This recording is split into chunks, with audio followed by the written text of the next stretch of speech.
नमस्कार फ्रेंड्स, मैं पूनम गुप्ता आप सबका स्वागत करती हूँ आपका अपने यूट्यूब चैनल पूनम के गीत संगीत में। आज मैं बहुत ही मज़ेदार भोले बाबा के गीत गाने जा रही हूँ। सावन का महीना है और अगर आपको पसंद आए तो प्लीज़ चैनल को हमारे सब्सक्राइब कीजिए और ज़्यादा से ज़्यादा हमारे वीडियो को शेयर कीजिए, लाइक कीजिए और कमेंट में ज़रूर बताइए कि आपको हमारा यह गीत हमारी आवाज़ में कैसा लगा। पहिरिल नगवा के हरवाई गौरा तोहार बौरहवा। पहिरिल नगवा के हरवाई गौरा तोहार बौरहवा। तोहरे बलमुआ के गौरा बड़ बड़ जटवा। तोहरे बलमुआ के गौरा बड़ बड़ जटवा। बड़े बड़े जटवा हो बड़े बड़े जटवा। बड़े बड़े जटवा हो बड़े बड़े जटवा। जट से बहावे गंगा धरवाए गौरा तोहार बौरहवा। जट से बहावे गंगा धरवाए गौरा तोहार बौरहवा। पहिरल नगवा के हरवाए गौरा तोहार बौरहवा। तोहरे बलम के गौरा ओ कोठ नटरिया। तोहरे बलम के गौरा कोठ नटरिया।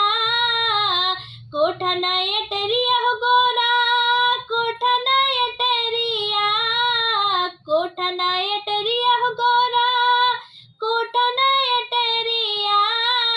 रहेले उ पत्थर पहाड़वा ए गौरा तोहार बौरहवा। रहेले उ पत्थर पहाड़वा ए गौरा तोहार बौरहवा। पहिरिल नगवा के छलवा ए गौरा तोहार बौरहवा।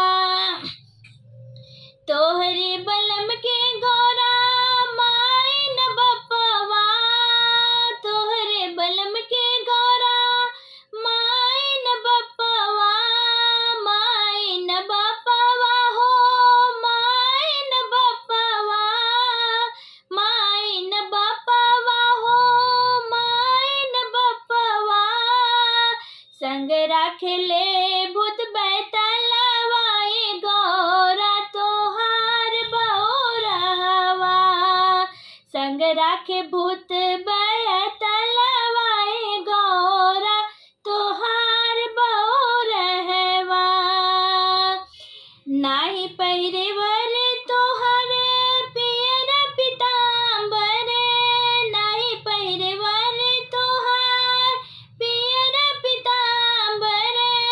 पहिरेल बघवा के छलवा ए गौरा तोहार बौरहवा।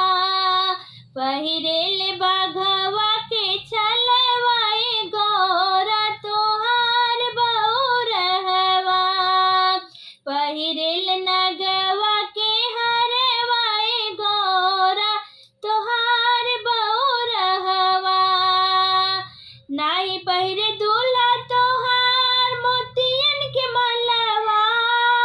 नाही पहिरे दूल्हा तोहार मोतियन के मलवा।